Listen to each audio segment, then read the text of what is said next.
The Chinese student class had more advance of the learning the subject. They had more resource to learn the subject, and moreover, the content of textbook was much easier to them to understand. And the example in textbook were much familiar to them than to Tibetan students. As for the Tibetan students who were taught in Chinese language, at first they had a language problem to understand the concepts. Same as I did when I was learning the subject. Another major problem that at that time was that Chinese language had become very fashionable, and my students showed little interest knowing the concept in Tibetan language. Although I tried my methods and made a class more interesting way, it was hard to improve these students' performance. Later, I will show the chart about those taking final exam or three different level, the three classrooms. For the pilot class students, their textbook was directly translated from the Chinese textbook. They did not have the language problem to read the textbook and do the writing work. Therefore, their conceptual abilities were much higher than the other Tibetan class. Comparing to their two classes, pilot class students did not have any extra resource to help them on the subject, so as a teacher, I had to develop my own material to help the student to understand better.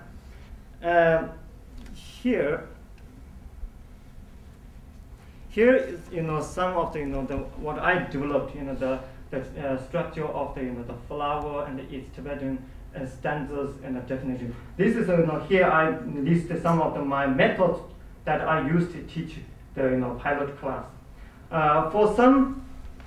For some long and difficult, maybe later you can look at this textbook. Sometimes when they definitely give some definition and description of some plants or animals in those textbooks, usually have several pages, and it's kind of given a definition. And then I try to write the other side, and I try to come out like this, written in Tibetan like a standard way, standard. This is one of the example. I'm using the Tibetan standards. We're using the standards, reciting the content is common Tibetan culture. It made it very easy for the student to remember the definition. This is what I did, back to 1991, and this is basically it's about the one of the plant, the flower of the structure of the flower of the celery cabbage. And then they wrote Jiangdou Jiangi Goglip Shi Seto Jiangi Demoshi. So this writing like this style, then students can easily to read, easily to understand, and easily to memorize. And then when the text exam comes, then when I let them to write some definition for them, then they will recite this. Then through this, then they can make it more a definition through this most easy. I think it really works well for the students. And but for the Tibetan student who taught in Chinese, then it's very difficult. Because first of all, their Chinese, the language, level is so low, so there's no way to come out such, writing style. Secondly, I usually did not focus much on the example which were not familiar to the students in the textbook. Instead, I tried to find some content example which were familiar to Tibetan students. For example, sometimes in textbook when we talk about animals, so they give some water buffalo, how the size of the water buffalo and how the body shape looks like, and also the structure of the water buffalo. Then it give the Tibetan students kind of because they never saw the water buffalo in Tibet. So I try to change this the yak to the student, because basically water buffalo and the yak are mammal, so comes from the same family, so there's no difference, like between these two, animals. So that's why I try to bring them their interest to learning this subject. And I give them young as an example, so they got excited to learn about the structure of the animal they knew. Thirdly, I like to raise students' interest to learn about the animal and the plants, so I told them some of the folk story and the local sayings. Then try to relate it the main topic in this chapter.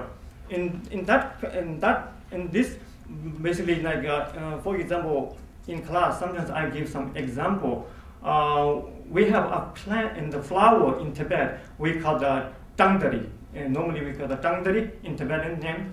But a lot of Tibetans, they don't know what that means, dangdari, what that means. Then I give the definition to the students, say, dangdari actually, originally from China. Because in China, before, in Tibet, before there's one, like a Chinese, during the Manchu, there's one ambassador, his last name is Dang. And then he brought this flower seed from China then to the Lhasa, and then he planted. And in Lhasa, then this plant, this flower widely, they planted in Lhasa and Tibet, in central Tibet. Then Tibetan people, they don't know that this name in Chinese back in China. Then rather they call like Dang Daren. Dang in Chinese called the Dang Daren. Dang is his name, and Daren is like the minister or like the officials. So then later they become like Dangdari in Tibetan name. So I just explain those things to the student. And also I give like the homework to students. Go home and then try to find animal or plants which is related to the culture. If there are any like a folk story or local saying, so then let them to write a conversation about this plant. Also let them to collect those. Then make like a homework for me. And so it really helps the student to interest my the biology class.